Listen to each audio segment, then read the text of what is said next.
quand le centre de santé a ouvert, l'équipe recrutée, on n'avait pas l'autorisation de la préfecture. Et du début à la fin, on a fait toujours une, une époque, on était toujours en avance sur la légalité, quoi. C'est-à-dire que justement, ça n'aurait jamais existé. Et à un moment donné, on est allé voir Dubedou en disant voilà, c'est pas possible, l'équipe est recrutée, le bâtiment est construit, et on n'a pas l'autorisation du préfet. Et moi, j'étais avec Duranton à l'époque, certains s'en rappellent, qui était un militant ouvrier qui est devenu un ami. Voilà. Et je vois encore l'image où Dubedou a pris son téléphone, il a engueulé le préfet, mais attention, vraiment engueulé, quoi. Et après ça, on a eu l'autorisation, mais ça s'est passé toujours. Ce projet a avancé toujours à la force, quoi. Il y a toujours, il y a eu des bâtons dans les roues incroyables, voilà. Et voilà, ça c'est l'histoire du début du centre de santé, quoi. Et c'était pas très facile quand même.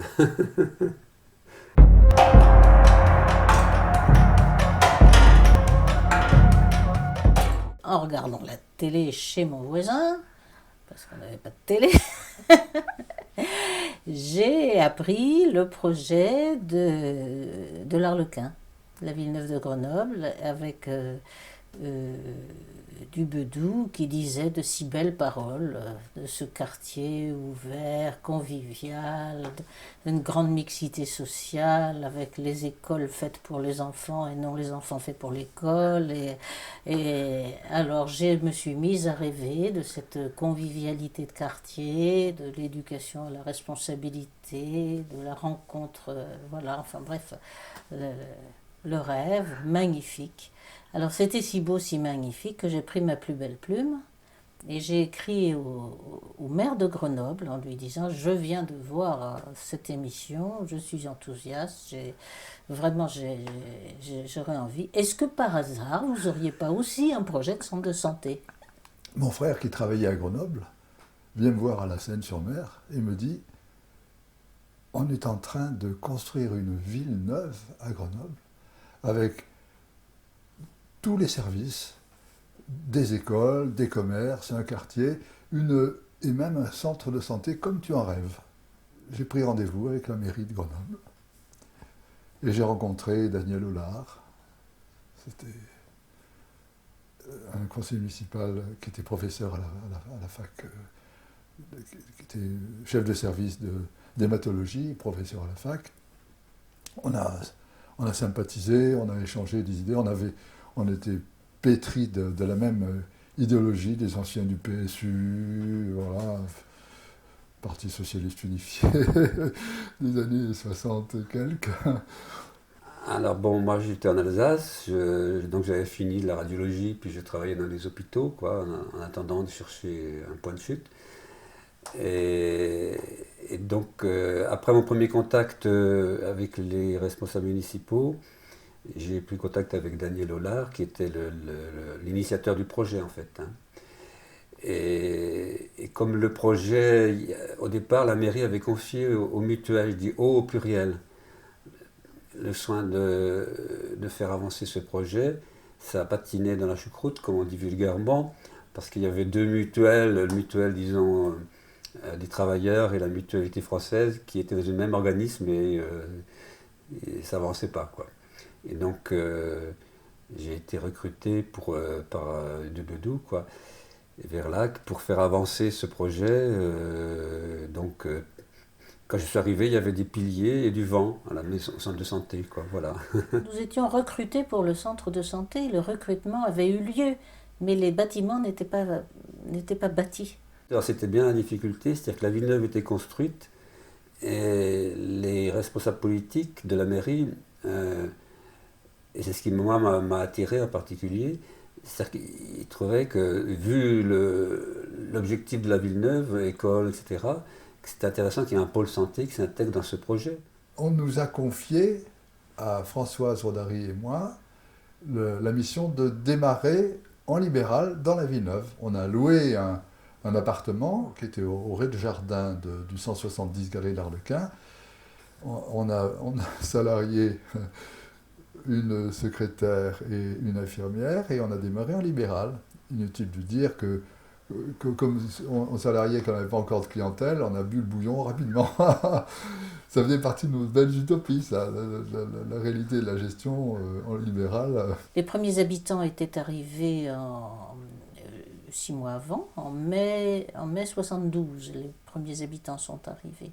Donc il y avait déjà une population qui était dans le quartier, qui habitait le quartier, qui avait des besoins de santé, et il fallait, il fallait occuper les lieux. Il fallait que les services de santé soient un peu partout dans la Villeneuve, comme si c'était dans une même coursive, à la 2e ou à la 3e coursive partout. Enfin, il n'y avait pas besoin d'autant de professionnels de santé que ça, mais il y avait l'idée que c'était pas forcément, enfin que c'était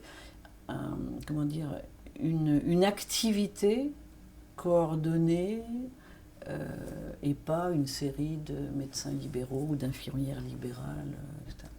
Et on a progressivement constitué la clientèle pour le centre de santé qui était en construction à côté au 161 de la grille Arlequin. Donc on surveillait les travaux.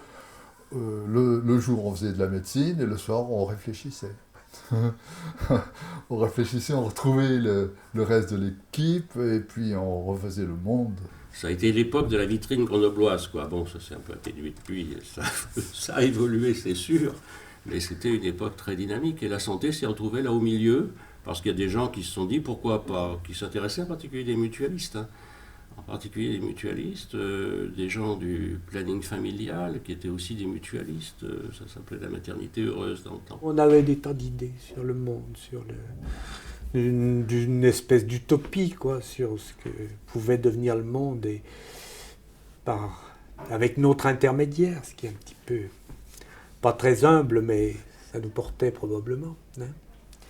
Il y avait, y compris des nouveaux responsables à la mairie qui arrivaient, des hauts responsables, des hauts cadres, qui me disaient, mais enfin, qu'est-ce que c'est que ça? Pourquoi vous avez inventé quelque chose qui n'existe pas dans le reste de la France?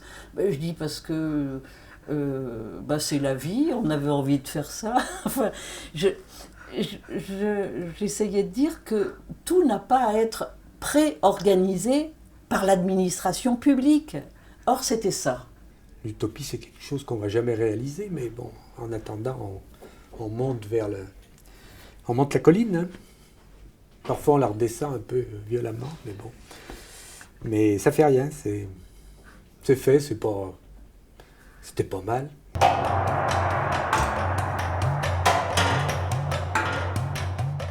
Il y a eu l'arrivée de Bertrand Schwartz qui a mené toute une réflexion pédagogique avec les instits.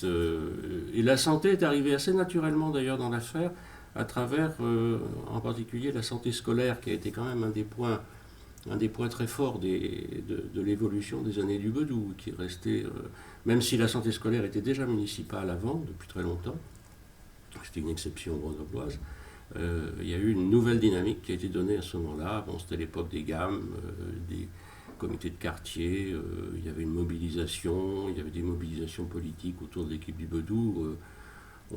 C'est un peu flou, mais on n'a jamais autant travaillé que dans les années 70 à 77, où vraiment il y avait des réunions permanentes, on se retrouvait à la mairie, on se retrouvait à la Villeneuve.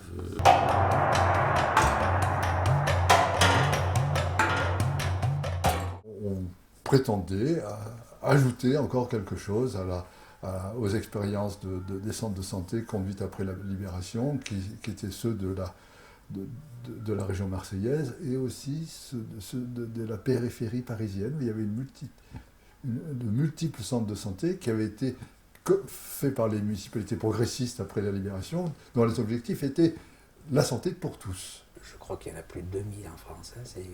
C'est peu connu, hein, mais c'est une denrée pas tellement rare, même si ça ne représente que, je crois, 1 ou 2% du budget de la sécurité sociale, tous les centres de santé.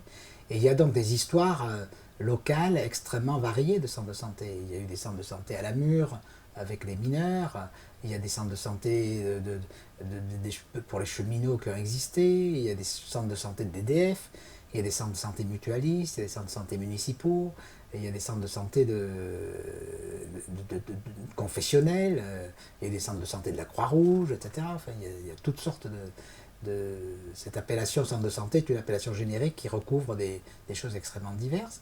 Nous, on voulait l'accessibilité de la santé à tous, mais on voulait ajouter la dimension préventive. Ils ont emmené du Bedou à Marseille, voir les centres de santé mutualistes de Marseille. Ils ont parlé des centres parisiens et ils ont commencé à monter une opération qui a été un peu ambiguë au départ parce qu'il y avait deux tendances chez les mutualistes. Il y avait une tendance qui s'intéressait plus à l'aspect centre accès aux soins pour tous, qui était la tendance des centres de santé marseillais. Enfin, quand je dis marseillais, c'est Marseille et toute sa région, très liée à l'industrialisation de l'époque. Par exemple, Gardanne avec les usines d'aluminium, où effectivement l'accès aux soins était un vrai problème. Et puis il y avait une autre tendance que j'appellerais plus proche des centres de santé de la région parisienne, où c'était plutôt la santé comme un élément de l'action locale.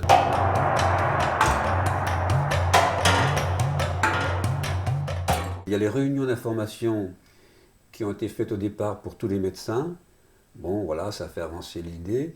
Et après, lorsque le projet était plus avancé, il y avait des candidats.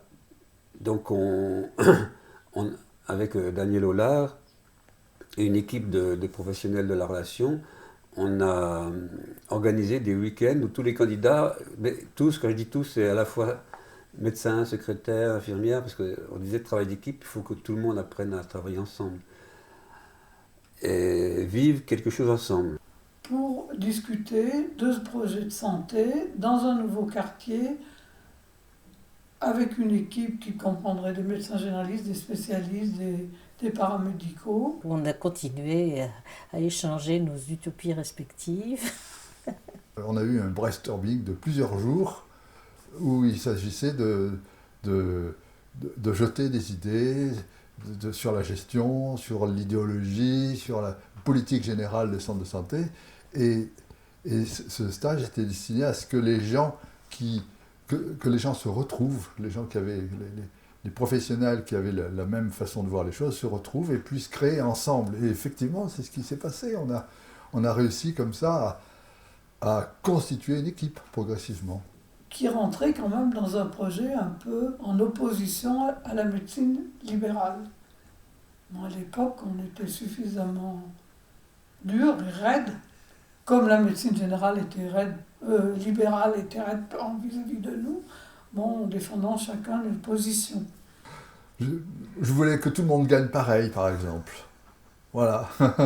Contrairement à Bernard Thirion, qui était un garçon raisonnable et qui disait qu'on n'avait pas la même vie et que donc il n'y avait pas de raison qu'on ait exactement les mêmes salaires, quel que soit le niveau d'activité dans le centre. Moi, bon, on a eu de grosses discussions là-dessus à Bivier. C'est lui qui avait raison. C'est lui qui avait raison. Parce que au cours de l'exercice professionnel, quand à 5h de l'après-midi, les secrétaires avaient fini leur travail, et nous, c'était le milieu de l'après-midi pour nous. Et puis ensuite, quand un gamin avait 42 fièvres, parce qu'il nous couvait la rougeole, et pendant 4 jours, et qu'on tremblait, qu'on n'en tombait pas la nuit, c'est nous qui ne dormions pas. Voilà, il y a eu des réalités comme ça qui m'ont progressivement, au cours des années, des dizaines d'années d'exercice, transformé.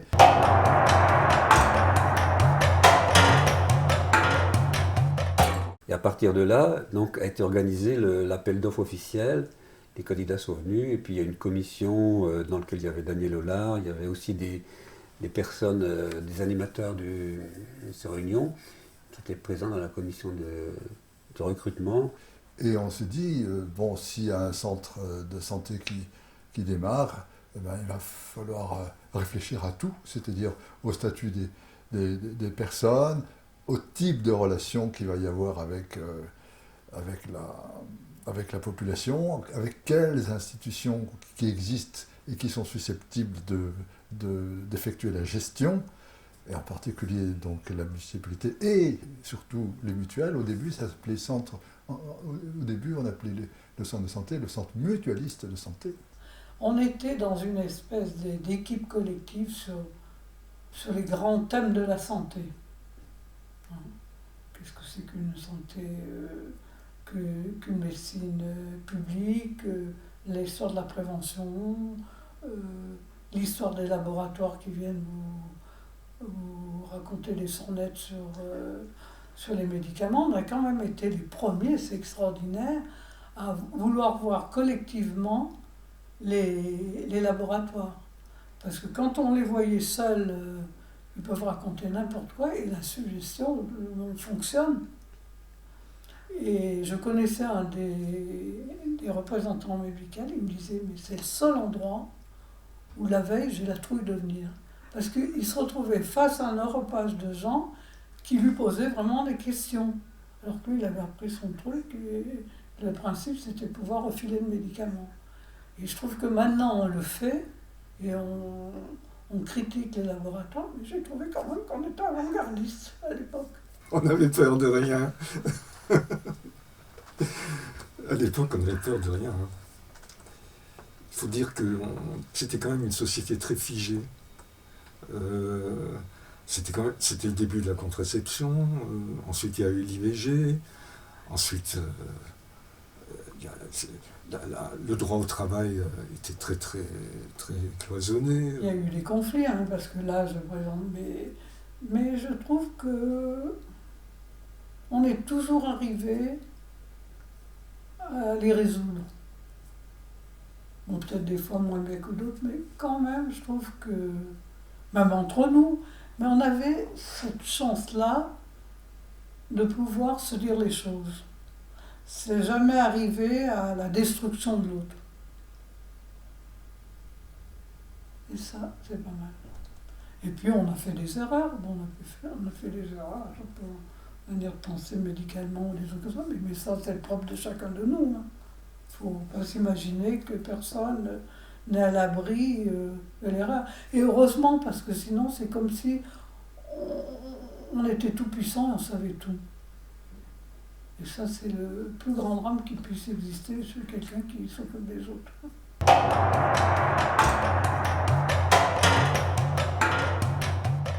Maintenant, ça n'a plus du tout d'originalité aujourd'hui. Le tiers payant, je ne pratique pas tout. Donc, c'était quand même quelque chose d'important. Au tout début de l'ouverture des centres de santé, il y a eu tout de suite une revendication de l'association avec les usagers, c'était d'obtenir le tiers payant. Et ça, c'était tout à fait au début. Je ne sais plus, les centres de santé ont dû ouvrir en 73, 75 peut-être.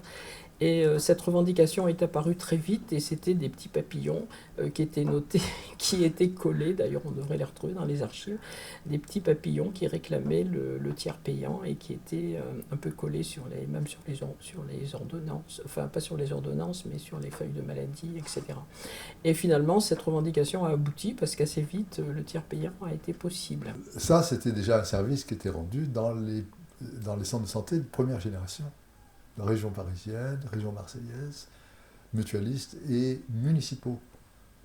Ça, c'était déjà le tiers payant, c'est-à-dire la gratuité, l'accessibilité des soins rendus faciles par les soins rendus faciles par la gratuité. C'est quelque chose de discutable, c'est bien que les gens participent, n'attendent pas que tout soit gratuit dans notre société. C'est un problème difficile. Il faudrait y consacrer des heures de discussion entre nous, si on pourrait alimenter à nouveau des assemblées générales pour savoir quel est le niveau de participation des gens pour qu'ils se sentent concernés par le coût du service qui est rendu, que c'est un droit, mais que cette participation, elle justifie aussi une participation économique d'une façon ou d'une autre, quoi, voilà.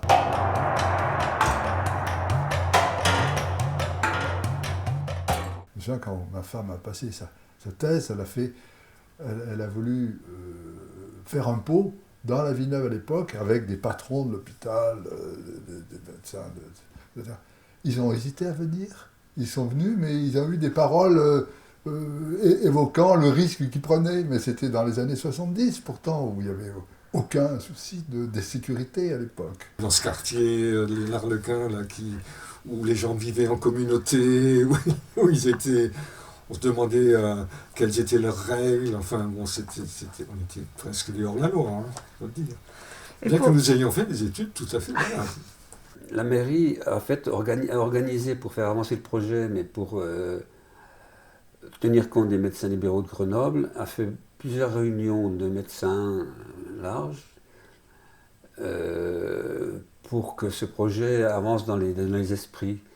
Et pour ne pas imposer quelque chose comme ça au corps médical. C'était très conflictuel parce que moi je me rappelle j'étais à la mutualiste, mais à l'époque il y avait encore des médecins libéraux là où sont implantés les centres de santé de Grenoble. Et au début ça a fait des chocs, hein, parce que ils n'aimaient pas qu'une équipe salariée vienne marcher sur le plate-bande et s'occuper de leurs femmes. Donc ça a été au début au centre de santé. Et puis ici, un combat un peu contre ce qui existait.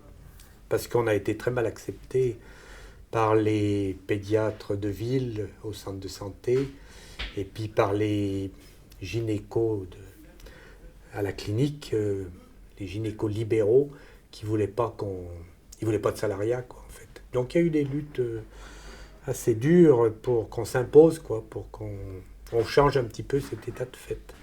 Il y avait eu la loi Veil, les grosses bagarres. Ici, sur Grenoble, c'était terrible parce qu'à l'hôpital, le gynéco-obstétricien a laissé les vivre. C'était un anti-IVG terrible. Donc, il y a eu à agir sur l'hôpital. Petit à petit, bon, parce qu'ils nous connaissaient, parce qu'on se fréquentait, on travaillait ensemble sur des formations, sur des projets de... Par exemple, accueil des urgences à l'hôpital, on s'était beaucoup investi. Ils ont su nous apprécier. Et puis maintenant, on a les meilleurs rapports du monde. Les pédiatres grenoblois, c'est un peu une grande famille. C'est des gens bien en général. On avait des doutes, mais on avait quand même, du côté qu'on était sur la bonne voie, on n'avait pas beaucoup de doutes. Et peut-être ça nous a à un moment donné empêché de plus s'expliquer avec les opposants. On paraissait un peu flagorneurs, donneurs de leçons, et ça c'était pas forcément bien reçu. Et ça a alimenté un peu des soucis. Des soucis avec la médecine libérale, et donc on avait assez peu de relations avec la médecine libérale les premières années. Progressivement on en a tissé par l'intermédiaire de formation, et ensuite par l'intermédiaire de la fac, où la plupart d'entre nous ont fait de l'enseignement. Je me souviens, quelqu'un, je ne cite pas de nom, qui disait « On va enfoncer un coin dans la médecine libérale ». Une parole entendue. Bon, c'est... Je ne dis pas l'auteur. Mais il y avait cet esprit-là. J'ai un certain âge maintenant, c'était juste. Mais il y avait peut-être la manière de le dire. Les médecins, ils sont toujours les rois du monde. Depuis qu'ils font leurs études, on leur explique que c'est les plus puissants, les plus intelligents, ceux qui détiennent la vérité et ceux qui vont sauver l'humanité. Alors, pour les mettre à un rang plus modeste je suis au même niveau qu'un certain nombre d'autres intervenants et je vais accepter de discuter avec vous, ça ne se fait pas d'emblée comme ça. Vraisemblablement, on va avoir moins encore de jeunes médecins issus des catégories sociales les plus défavorisées, et donc des jeunes gens qui auront peur ou qui ne sauront pas forcément aller au contact des plus précaires. Ça, c'est un premier élément de pouvoir. Le deuxième élément de pouvoir que doivent franchir les jeunes médecins, vous l'avez évoqué tout à l'heure, c'est la question du pouvoir médical, du biopouvoir, du pouvoir que confère d'être un sachant par rapport à des gens qui ne savent pas ou qui savent moins, etc., etc. Donc on a une progression exponentielle des connaissances qui font que les jeunes médecins, dans certains domaines, sont des spécialistes de plus en plus pointus, et que la prise en compte de la dimension, encore une fois, psychologique ou sociale, elle est masquée par une technicité qui va crescendo.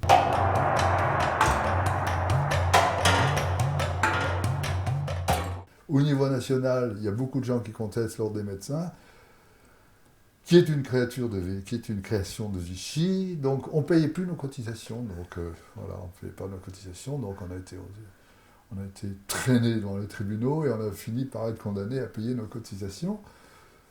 On avait une vision un peu raccourcie, un peu systématique des institutions médicales, y compris de l'ordre des médecins. Il faut dire que l'ordre des médecins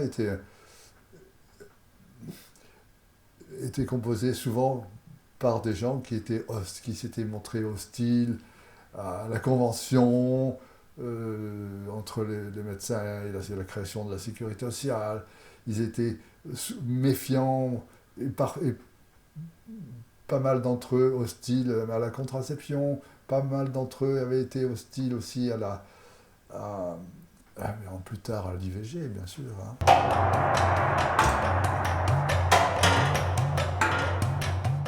Il fallait habiter au milieu de la population. C'était presque une condition sine qua non. Il fallait habiter dans l'Arlequin, ou au moins à la Villeneuve, pour travailler au centre de santé. Depuis, ça a bien changé. C'était d'ailleurs la volonté des promoteurs. Il y avait une certaine mixité sociale avec pas mal de cadres, d'enseignants, d'ingénieurs, mais aussi des travailleurs émigrés, mais aussi des couches moyennes, mais aussi des ouvriers français, etc. Donc c'était un mix assez remarquable, pendant au moins quelques années. Selon le précepte de Mao, nous devions nous retrouver dans la population comme un poisson dans l'eau. C'était quand même pas mal. Parce qu'après, ça s'est un peu décanté. Il y a eu l'apport de nouvelles populations plus laborieuses, plus en difficulté sociale. Il y a eu départ, un peu au bout de quelques années, d'un certain nombre de cadres et qui sont soit allés refonder un peu la même chose, mais entre eux, plus loin. Notamment au Béalière, à Méléan par exemple, soit ont commencé à vouloir avoir un peu d'autonomie ou ont été peut-être un peu lassés par les difficultés de ce mode vrai qui n'était pas facile non plus pour les gens parce que la mixité ça ne se décrète pas non plus. Si la mixité, c'est envoyer ses enfants dans des écoles différentes, faire des sports différents, des activités culturelles différentes, ça finit par pas marcher non plus très bien. Ça m'embête de le dire, mais c'est une réalité. On est de moins en moins capable de faire ça. On a pris une distance avec le quartier. On peut moins répondre aux sollicitations des acteurs locaux. Je crois qu'il y a plus aucun de nous, de ce que j'en sache en tout cas, qui habite les quartiers dans lesquels ils travaillent. Donc voilà, je pense qu'il y a eu cette évolution-là. Les premiers qui sont arrivés dans le centre de santé ont vécu dans le quartier. Ils ont construit leur vie autour de ça, leur job, mais aussi leur vie personnelle, pour un certain nombre d'entre eux, pas tous, mais un grand nombre d'entre eux. Et là, on est passé sur les nouvelles générations, sur des gens qui ont pris une distance avec le quartier. Ça reste un endroit où on travaille avec plaisir, ça reste un endroit où on s'implique pour les patients. Ça n'est plus notre quartier au sens plein du terme et on a un peu du mal à s'y investir sur le plan professionnel aussi, en dehors des tâches qui sont à l'intérieur du centre de santé. Un peu de mélange et de circulation est plus porteur de vie, à mon avis, et d'ouverture, de respect, de facilitation à la vie en société. Je tenais à ce que ne pas suivre que les gens du centre de la Villeneuve. Pour moi, ça me paraissait important qu'il n'y ait pas un enfermement sur le quartier et que des personnes puissent venir me consulter venant d'ailleurs.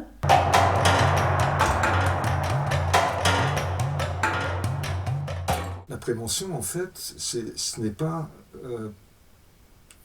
subir, j'allais dire, un certain nombre de discours et de messages distribués par la grande presse, etc. Mais pour que ces messages soient intégrés, il faut aussi qu'ils répondent à quelque chose qui préoccupe les gens dans leur vie quotidienne, dans leur vie personnelle, dans leur quotidien, et aussi comment dire, qu'elle débouche sur une capacité des gens à comprendre ce qui leur arrive et à se prendre en charge. Et maintenant, c'est rentré depuis quelques années dans des programmes nationaux de dépistage du cancer colorectal, mais au centre de santé, dans les années 80, il y avait un programme dépistage par hémoculte, puis rectoscopie, il n'y avait pas de... C'était avec un appareil redoutable. Sur le plan technique, les choses ont beaucoup évolué. Ça se faisait sans anesthésie.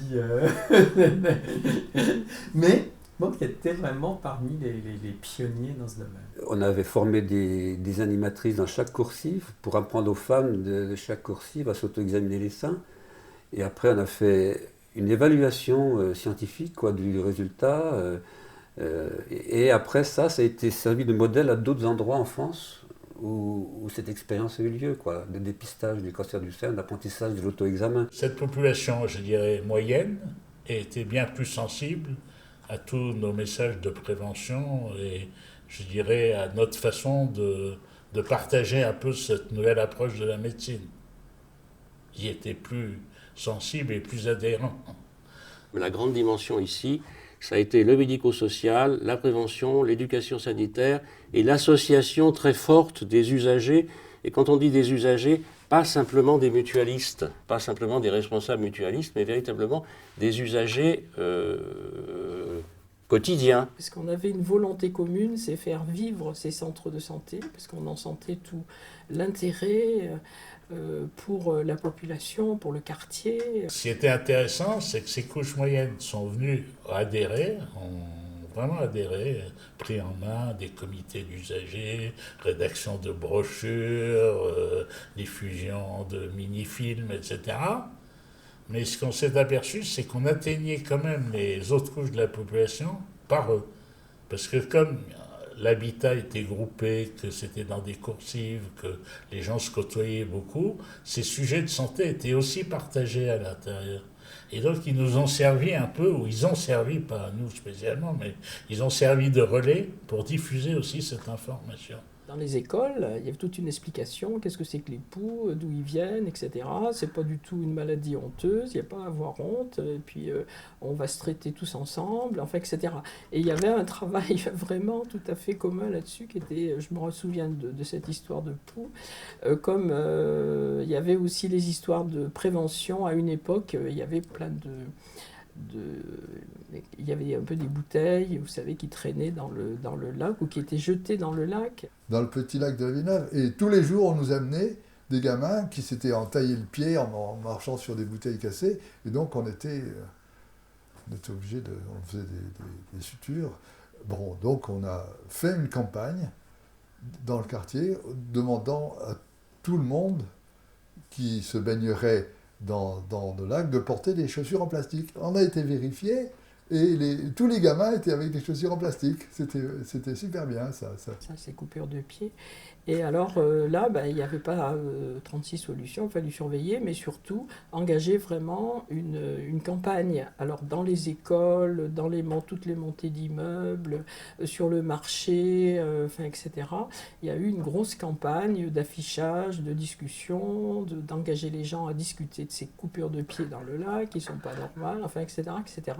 Et c'est vrai que ça a porté ses fruits. On avait des mini-conseils enfants où venaient plutôt ces couches moyennes. C'était des groupements de parents qui discutent avec une infirmière, une puéricultrice, un médecin, des problèmes de santé de leurs enfants. Il peut y avoir des difficultés depuis qu'on a eu le second, jusqu'à quelques difficultés relationnelles, jusqu'à le pipi au lit, il ne travaille pas, il ne veut pas aller à l'école, etc., etc. Tout ça a été discuté collectivement avec l'apport d'un certain nombre de compétences spécialisées.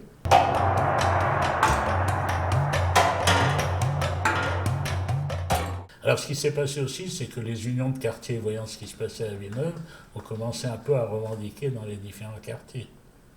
Ce n'était pas une volonté de la municipalité au début d'en étendre autant, parce que vu les difficultés qu'ils avaient avec les premiers, ils n'étaient pas pressés de multiplier les difficultés. À chaque fois qu'il y a eu des décisions prises par l'association d'ouvrir un nouveau centre, c'était parce que la ville de Grenoble, portait le projet et donnait le fric supplémentaire. Parce qu'il y avait beaucoup plus de fric hors soins dans ces équipes-là, peut-être pas au Baladin, mais à Mistral et à l'Abbaye, qu'ailleurs, parce qu'il y avait beaucoup de travail avec les travailleurs sociaux, etc., etc. La première opération HVS a eu lieu sur Mistral. Donc ça nous avait amené à vraiment travailler alors sur le bâti, sur je dirais un peu l'urbanisme interne de la cité, mais surtout sur la question des relations sociales, des articulations entre les différentes équipes, de leurs relations avec les habitants, avec les associations en leur sein. Je me souviens, il y avait des histoires où on disait on torture les chiens là-bas, les gens sont complètement fous, enfin bon. Et quand je suis arrivée à Mistral, je me suis dit mais dans quoi je vais tomber? Donc j'avais un petit peu peur, et là j'ai été la même chose, subjuguée, mais du bon côté, et parce que j'ai découvert complètement autre chose. Et moi je connaissais pas du tout ce monde-là. Et puis surtout quand on m'avait prévenu que c'était les pauvres, voilà, tout ça, et moi je disais mais non, ils sont pas pauvres, enfin. Et c'est là que j'ai posé ma sacoche au milieu du quartier en me disant c'est là que je veux travailler. Et franchement là j'ai senti que c'était ici que j'allais m'épanouir. Chaque quartier a eu un peu sa propre histoire. Et par exemple, le quartier Mistral, ils n'avaient aucun médecin qui s'était installé jamais, s'était installé sur ce quartier-là. Ce n'était pas le cas sur le quartier de l'Abbaye, où il y avait des médecins libéraux qui existaient. Mais il y avait une dynamique qui partait des professionnels sociaux du centre social. Donc leur idée, ça avait été d'un premier temps, d'avoir pas de former un centre de santé au départ, mais d'avoir un médecin dans l'équipe. Un médecin généraliste qui ferait de la médecine de famille, voilà.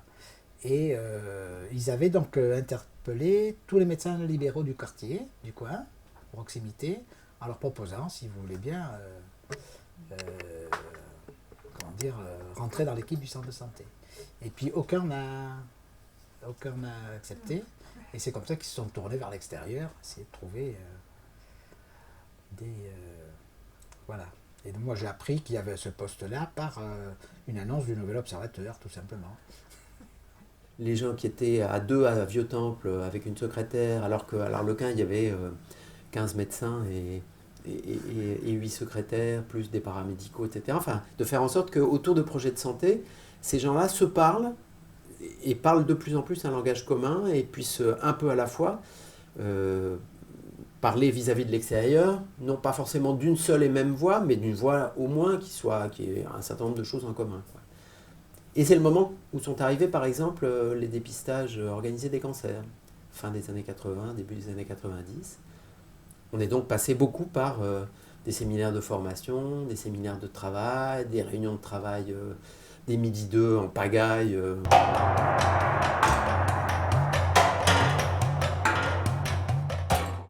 Il y avait à la fois une pression un peu du quartier, une demande aussi très forte des gens pour aller vers ça. C'était pas quelque chose de volontariste non plus, c'était pas un mode d'emploi nouveau, pas de nouvelles recettes. On voyait bien que quand un enfant allait mal, si on n'allait pas voir l'institutrice, qu'on n'avait pas un rapport avec les parents, qu'on ne prolongeait pas notre consultation dans des actions avec les travailleurs sociaux, la famille et tout, on arrivait très vite aux limites de nos temps d'intervention. On avait conscience de l'unité, de la globalité de la personne, que l'homme était un être social et que sa pathologie, elle était aussi en relation avec son environnement. Oui, bien sûr, ça a été difficile parce que chacun, on a des formations qui ne correspondaient pas du tout à cette façon de travailler. Et il a fallu faire un effort considérable de modification des pratiques. On y tenait beaucoup à ce travail global sur le quartier, c'est-à-dire que des médecins pédiatres étaient aussi médecins de la crèche, où les médecins scolaires étaient des médecins, des généralistes du centre de santé, les infirmières aussi, etc. Et ce travail global était excellent parce que les familles, tout le monde connaissait les familles connaissaient les médecins. Les enfants, dès qu'ils avaient quelque chose ou qu'il se passait quelque chose dans le parc, ils venaient au centre de santé parce qu'ils connaissaient les médecins, les infirmières, etc. Après, ça rentrait dans la pratique. Les parents voyaient leurs enfants tout seuls à la consultation. Ils prenaient leur rendez-vous, ils allaient faire leur tiers payant. Ils sortaient avec l'ordonnance. Je ne sais pas s'ils allaient à la pharmacie tout seuls. Mais en tout cas, ils se prenaient aussi en charge un peu. Ils étaient à l'aise dans la structure. C'était leur structure. Et donc ça avait un effet quand même à la fois dans la relation, dans la reconnaissance sociale et dans l'acceptation des centres et de leurs pratiques comme très très important pour moi. Et une vraie adhésion, je crois. Surtout sur ce travail de prévention. Puis on les rencontrait partout, on les rencontrait à l'école, on les rencontrait au marché, on les rencontrait dans notre vie, on était aussi des citoyens, on allait au club sportif, on était un peu intégrés dans le fonctionnement normal de la cité, quoi, comme on devrait l'être. Hein. Une mutuelle d'artisans a intégré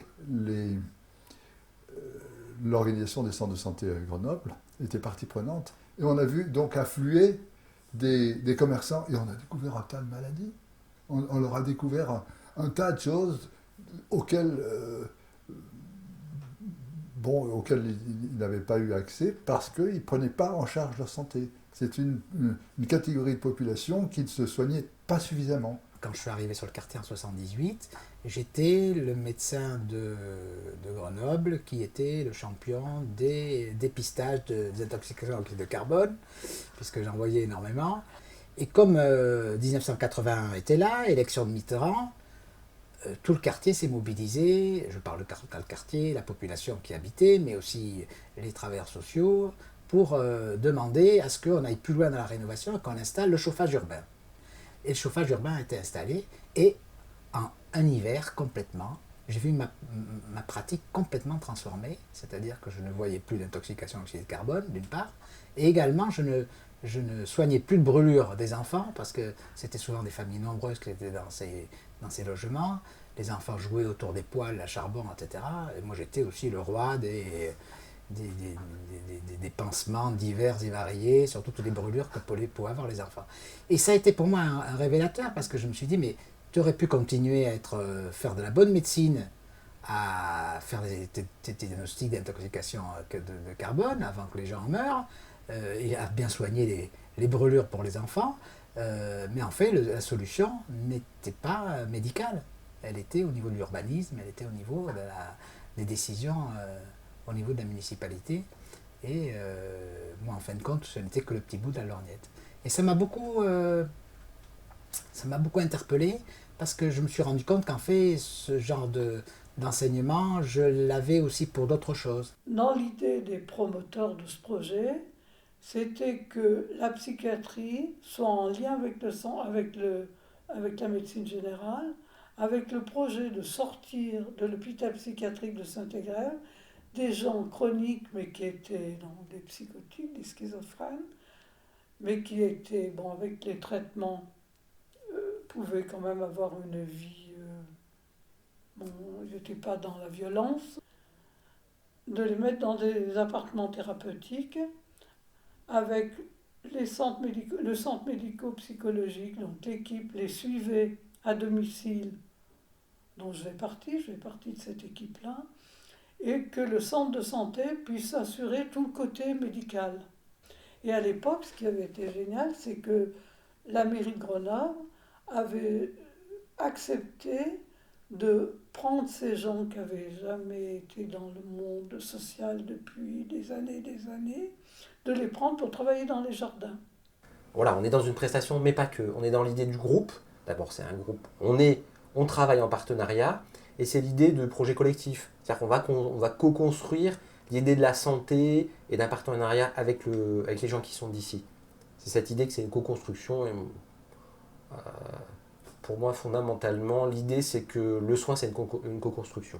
La patientèle a évolué avec le quartier, hein, qui a perdu quand même une bonne partie de sa diversité.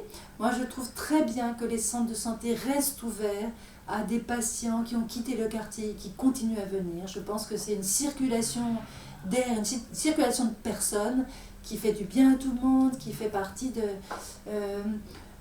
des petites choses que l'on peut faire pour limiter l'effet de ghetto. Et j'ai beaucoup apprécié parce qu'il y a un mélange aussi de pragmatisme, d'efficacité aussi. On est là, on fait de la prévention, on fait du soin, il faut que ça fonctionne, il faut que ça tourne. Il faut faire vivre l'association, on n'est pas chez les bisounours. Et en même temps, comment on se soucie de la population, de son évolution sociale, de répondre à des demandes, faire de la prévention, de s'adapter à la population que c'est, au multiculturalisme. Voilà, tout en disant, on fait de la santé comme on ferait de la santé ailleurs. Pourquoi on ferait différemment? Parce qu'on est en banlieue, parce que c'est une population stigmatisée. Non, c'est l'idée de faire de la médecine de qualité comme ailleurs. Tout le travail qu'on fait depuis plusieurs années, entre autres sur le langage des jeunes enfants et comment, je dirais, favoriser l'entrée dans le langage des jeunes enfants, c'est à la fois des réunions avec mes collègues orthophonistes, des réunions avec les pédiatres, des réunions avec des personnels, par exemple, de crèche ou de ludothèque. Et tout ça, ça ne cesse d'interagir. On a nos références et on essaie d'utiliser les compétences du centre. Voilà, des médecins qui font peut-être plus, de suivi du planning, par exemple. On va leur demander nos avis pour nos patients, très facilement par téléphone. Donc, c'est vrai qu'on n'a pas forcément une réunion, mais on a des documents sachant tel médecin est plus spécialisé est formé plutôt pour ça. Donc, on essaie d'utiliser au maximum les compétences de chacun pour amener ça à notre patient. Donc, comment faire pour que la santé elle sorte de notre petit cabinet? Voilà, qu'elle aille essayer d'aller chercher les personnes dans le quartier au plus près possible de chez eux.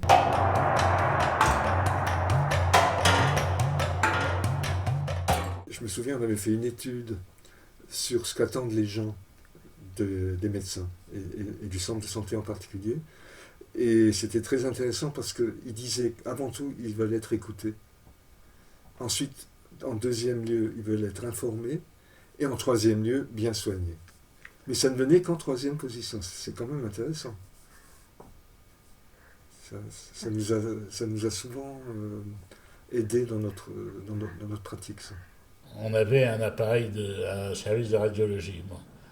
Notre opinion, c'était que sur toutes les entorses qu'on avait, on demandait des radios systématiquement, comme tous les médecins, comme on les a appris à faire, et que franchement, dans un tellement grand nombre de cas, il n'y avait rien sur les radios, on s'est posé la question de savoir si c'était indispensable de le faire. On a fait installer les dosimètres sur les appareils et on a créé un carnet d'irradiation que chaque personne avait et ramenait pour chaque examen radiologique. Alors bon, c'était une dose à la peau, ça ne donnait pas... C'était simplement à titre indicatif, mais surtout pour sensibiliser la population de façon à ce qu'ils sachent bien que faire une radio, c'est pas un acte neutre. Donc on a mis en place ce qu'on appelait des protocoles comme ça, pour essayer de diminuer les prescriptions, c'était vrai pour les prescriptions aussi, et les examens complémentaires. Bon. Mais ça, c'est pas classique. Donc on n'est pas toujours à l'abri de dire, là, il y a eu un arrachement, on n'a pas fait la radio, bravo, etc. On voit tout de suite la difficulté de gérer ce genre de situation. Donc c'est un peu à risque quand même, il y a quelques petits risques à prendre, mais il y a des bénéfices à la fois économiques, à la fois d'efficacité. Ce que l'on voulait, c'était vraiment prendre conscience de la réalité de la radiologie, non pas dans le système économique, mais dans un système de soins. On n'était pas rassurés non plus, parce que c'est quand même beaucoup moins angoissant de suivre la règle commune que de commencer à réfléchir sur des attitudes qui ne sont pas encore, je dirais, admises par tous ou pas complètement orthodoxes. Vous avez la patiente alcoolique à l'école, je vais dire à la fac, vous allez apprendre les symptômes, ce qui va se passer, la cirrhose, d'accord. Après, c'est comment on soigne une personne qui a des problèmes d'alcoolisme. C'est pas la même manière de soigner quelqu'un qui a un parent qui peut l'aider, une famille autour. C'est pas la même manière de traiter qu'une personne qui va se retrouver complètement isolée, où le premier des problèmes, c'est que l'alcool l'a désociabilisé et cette personne se retrouve à la rue. Le premier des soins, c'est de retrouver un toit pour cette personne. Il ne faut pas soigner quelqu'un qui n'a pas de toit. Voilà, c'est ça déjà, c'est manger et pouvoir se chauffer, c'est le fondamental. Donc ça, on ne l'a pas appris à l'école et on se rend compte que c'est les premiers besoins des personnes et c'est comment on arrive à tisser le lien avec nos partenaires sociaux pour qu'on puisse travailler ensemble. On ne saucissonne pas un patient. S'il a des problèmes de cœur, il a aussi des problèmes dans sa vie, il a aussi des problèmes pulmonaires, il a plusieurs choses. Il s'avérait que très souvent, la demande immédiate des gens, c'était une demande de soins. Voilà, il a ça et ça, il crie, il a mal au ventre, il vomit.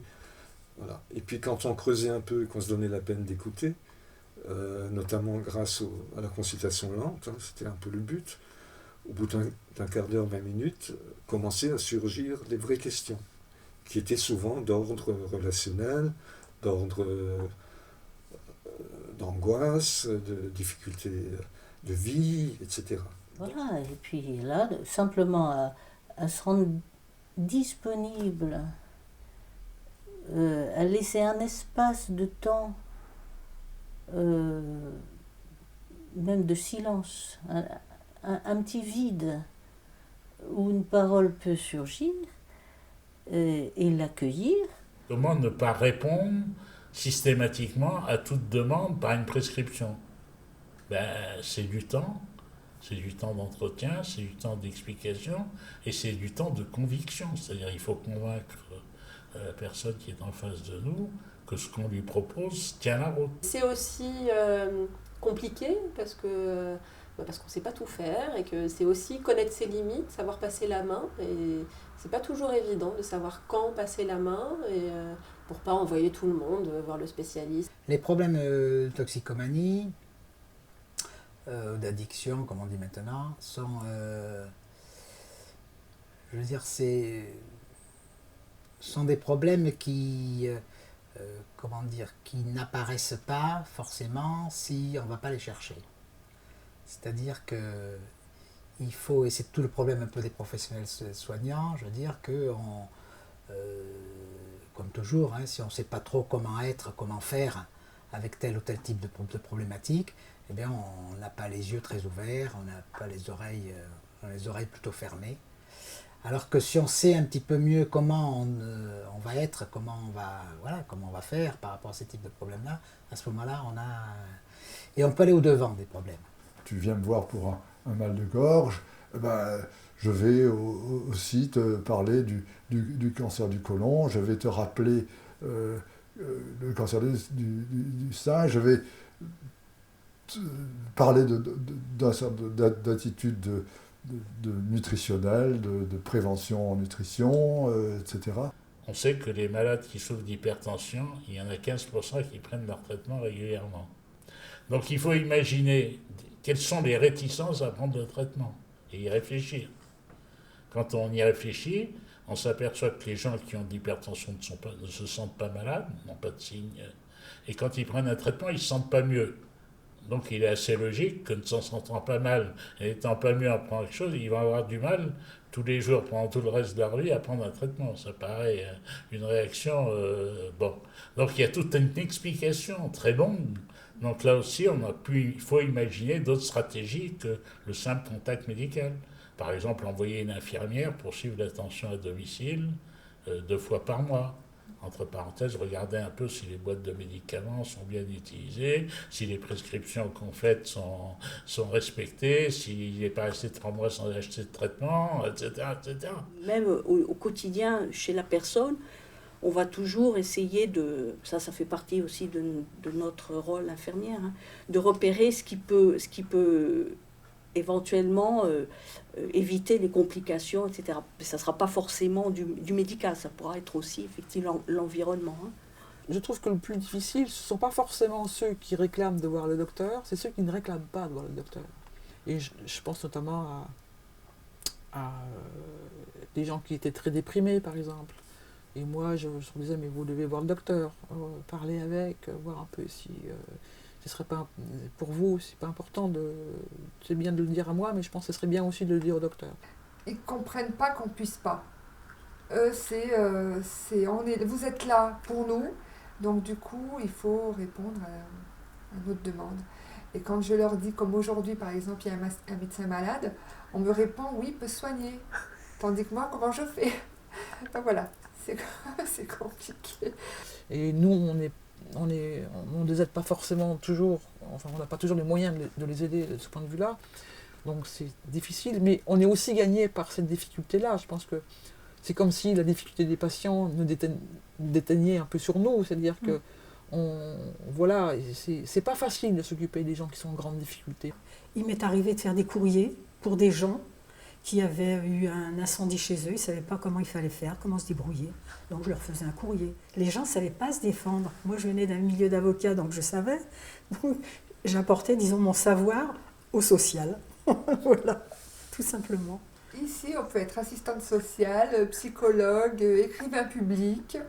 Il y a des patients qui viennent avec leur déclaration d'impôt. On nous demande de les remplir parce qu'ils ne veulent pas que l'écrivain public connaisse le montant qu'ils déclarent. Voilà, il y en a d'autres qui viennent en me disant « Est-ce que vous pourriez me faire un courrier parce que la sécurité sociale me demande, enfin je sais pas, la situation actuelle ». Donc on le fait.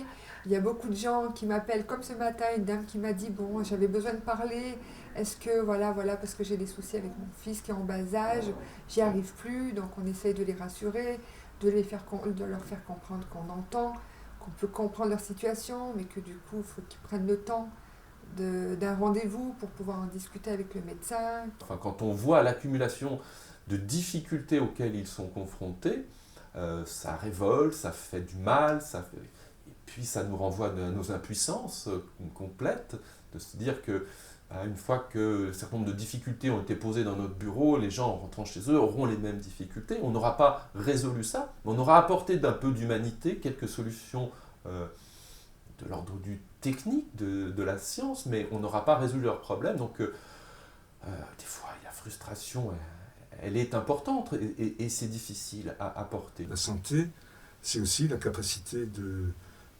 bien vivre, de travailler, d'aimer, de créer.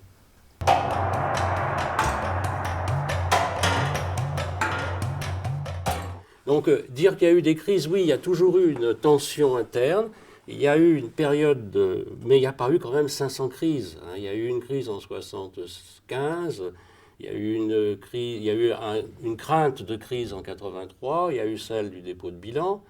Bon, alors évidemment, un dépôt de bilan, un redressement judiciaire, c'est jamais agréable.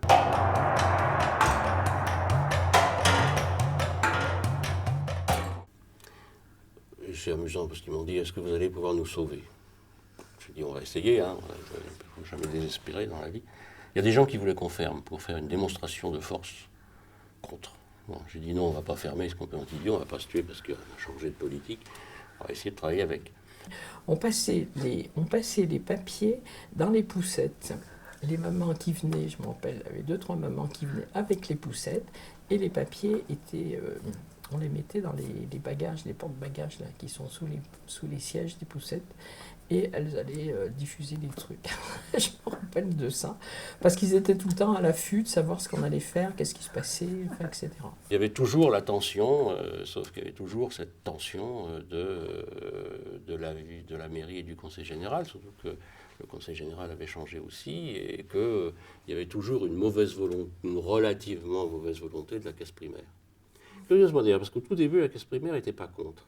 Elle est devenue après les aléas de changement de changement. Je pense aussi que le climat a dû se durcir avec l'élection de Mitterrand. Le climat a dû se durcir entre les entre les médecins libéraux et les politiques de gauche. On a eu M. Descours, qui a été au début, qui ne nous aimait pas vraiment, hein, qui a été mis en place un peu, il est venu à contre-pied hein, chez nous. Et après, quand il a vu qui on était, comment on travaillait, le travail qu'on faisait sur les quartiers, etc., s'il n'y avait pas les médecins libéraux, ils n'entraient pas, ils ne venaient pas travailler chez nous, eh bien, il s'est aperçu qu'on était nécessaire, et du coup, tous ces petits tiraillements, tout ça s'est arrêté. Charles Descours, sénateur UMP, ancien chirurgien de la clinique mutualiste, qui a parfaitement compris ce qui se jouait dans les centres de santé, qui a fait ami-ami avec ses collègues, ses confrères, et qui a été capable de porter et de défendre les centres de santé. On n'était plus dans cette espèce de combat idéologique, qui paraît un peu dérisoire d'ailleurs aujourd'hui, mais qui avait procédé à l'avènement dans les années 71-72. Et donc, moi j'ai considéré, on ne parlait pas encore de déserts médicaux, mais j'ai considéré que c'était notre devoir, et j'avais expliqué au maire qu'on ne pouvait pas laisser des quartiers entiers de Grenoble sans une médecine de proximité. Voilà. Et donc, on les a défendus et on les a subventionnés pour ça. Il y a eu une petite période de flottement, puis finalement, Carignan a dit, bon, allez, on continue. On continue, mais vous comprendrez bien, Monsieur le Président, qu'on ne va pas continuer à mettre autant d'argent que ça. Et puisque vous avez une loi nationale, ben, vous allez faire en sorte que la loi s'applique à Grenoble le plus vite possible.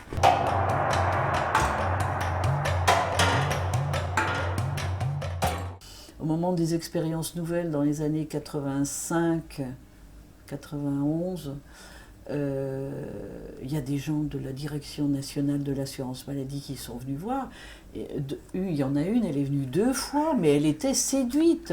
Quand elle voyait Romy à Paris, elle lui disait « Oh là là, j'aimerais revenir une autre fois, mais c'est pas pour vous inspecter, c'est parce que ça me fait tellement plaisir de vous voir. » Donc, il y a quand même quelque part des responsables qui sont frustrés de ne pas être en contact avec ceux qui produisent les idées au lieu de chercher qu'est-ce qu'il faut raconter pour avoir de l'argent. Oui, oui, clairement, ils ont été pilotes, bien sûr. Bien sûr. La preuve, c'est qu'ils ont été une réponse aux déserts médicaux. Il est évident que, moi, quand j'ai été à la municipalité de Grenoble, s'ils n'avaient pas existé, on ne les aurait pas créés. Encore que j'en sais rien, enfin, sans doute que non.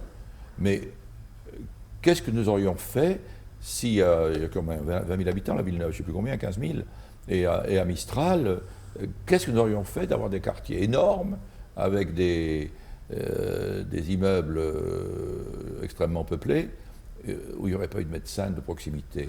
C'était Carignan qui était maire à ce moment-là, donc nous avons reçu ensemble le président de la République, M. Mitterrand. Voilà. Et ça a été, soyons clairs, un appui considérable pour les centres de santé de Grenoble. C'est pas très compliqué, c'est vrai que le président de la Mutualité française, il pesait, qui est quand même une très très grosse structure, il pesait y compris sur la Caisse nationale d'assurance maladie. Or, le problème, c'est que la santé en France est financée non par l'État, mais par la Caisse nationale d'assurance maladie, donc il fallait bien que la sécurité sociale soit présente. On savait par l'assurance maladie qu'on prescrivait environ 30 à 40% de moins que l'ensemble de nos confrères. Voilà. On savait qu'on hospitalisait moins aussi. Donc ça, c'était positif. Le seul problème grave, c'est que tout ce temps, toute cette énergie qu'il faut, toute cette mise en place, elle nécessite des moyens essentiellement humains, mais celle-là, elle n'est pas reconnue par la sécurité sociale.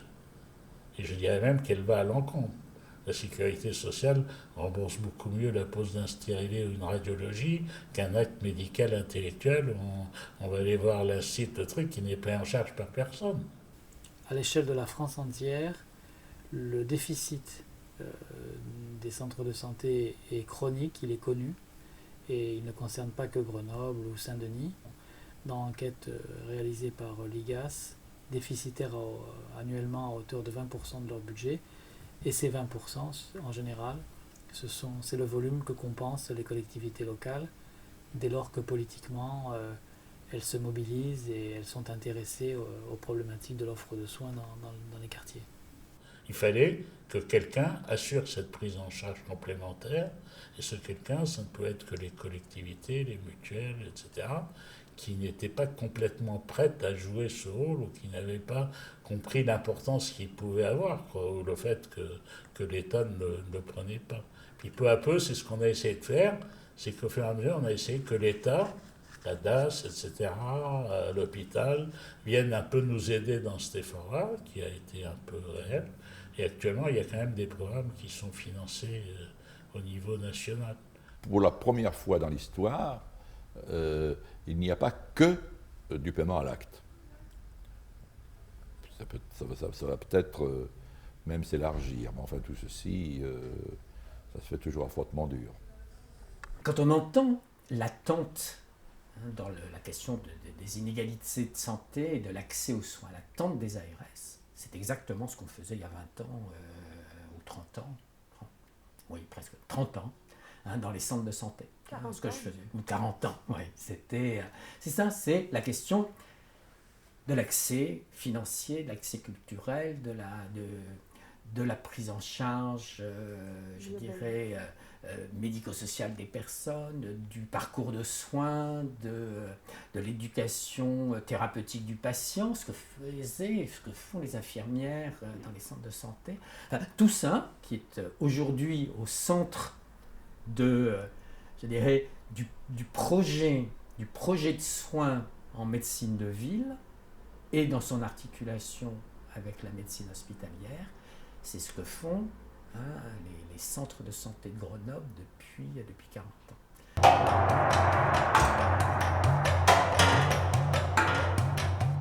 C'est un équipement de quartier. Ils sont des équipements de quartier. Et à partir c'est un quartier, il y a des écoles, il y a des pharmacies, il y a des centres de santé. Et les habitants du quartier, même s'ils ne sont pas malades, ils tiennent à ce que le centre de santé il continue à fonctionner. Je pense que pour avoir vu fonctionner des maisons médicales ou des maisons de santé, elles ont aussi leurs intérêts et leurs limites. Donc plus on travaille de manière à ce que l'un et l'autre modèle se fécondent mutuellement et fassent en sorte que l'intérêt des uns soit bien compris par les autres et réciproquement, que les limites des uns soient claires pour les autres et réciproquement, plus on a des chances d'avancer vers des formes qui soient efficaces, efficientes. Je ne suis pas sûre qu'il ne faille pas réinventer quelque chose. C'est-à-dire que je crois que toute association, de mon point de vue, toute association, elle a son temps. Mais de temps en temps, il faut une petite révolution intérieure pour redémarrer une institution, une collectivité, quelle qu'elle soit. C'est-à-dire que je crois qu'il faut reprendre quelque chose du côté de son idéal collectif pour avoir du plaisir à travailler. Imaginez d'exporter le modèle médico-social des centres de santé. Cette exportation-là, je crois que plein d'acteurs peuvent s'y reconnaître. Ce que j'évoquais précédemment sur la précarité et la difficulté, les inégalités, ce qu'on appelle les inégalités sociales de santé, qui se nourrissent d'exposition à des risques différents, d'un faible niveau éducatif et d'un retard dans la consultation médicale. Ce modèle est assez universel et tous les acteurs de la santé, en France, en Espagne, s'y reconnaîtront. Si par exportation, on parle du modèle économique, alors là c'est une autre affaire, parce que c'est la question cruciale en fait. On peut être d'accord avec le modèle conceptuel, intellectuel, mais si vous êtes dans un environnement ou dans un pays où le modèle néolibéral est roi, à ce moment-là vous allez avoir un environnement qui ne va pas du tout vous aider à soutenir des projets de prévention, etc. Donc, le modèle intellectuel, oui. Le modèle économique, c'est du cas par cas.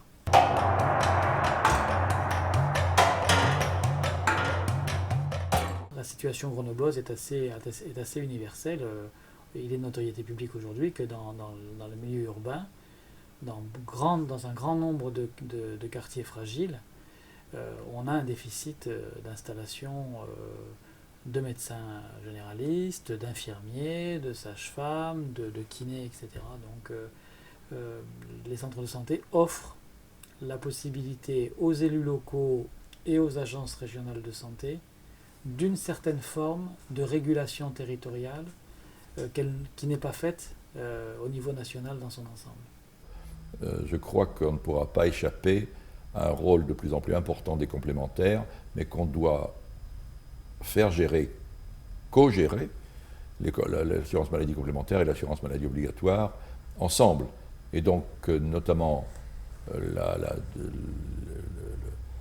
la banque de données considérable qu'a l'assurance maladie obligatoire doit être partagée avec les complémentaires qui actuellement sont des payeurs aveugles. Il n'y a aucun gouvernement n'a réussi, je crois, c'est aucun, quelle que soit sa couleur après, à promouvoir les centres de santé comme réponse de soins, parce que le poids de la médecine libérale est tel que finalement il n'y a que des collectivités territoriales qui ont porté des expériences de centres de santé, et en particulier. Les centres de santé de Grenoble n'arriveront pas à le résoudre à eux tout seuls, puisque c'est le schéma qui s'applique partout en France. Les médecins font des actes, ils sont rétribués à l'acte, cet argent est versé dans un pot commun dans lequel ces sommes sont consolidées avec des financements qui viennent de l'Agence régionale de santé, de la ville de Grenoble, du Conseil général, etc. Idéal eût été que l'acte de prévention soit reconnu comme un vrai acte, ou qu'on sorte du paiement à l'acte et qu'on ait une prise globale en charge pour X 1000 personnes. On vous donne tant par personne et vous répartissez le soin et la prévention comme vous l'entendez, mais il faut que les deux soient dans la même enveloppe, quoi.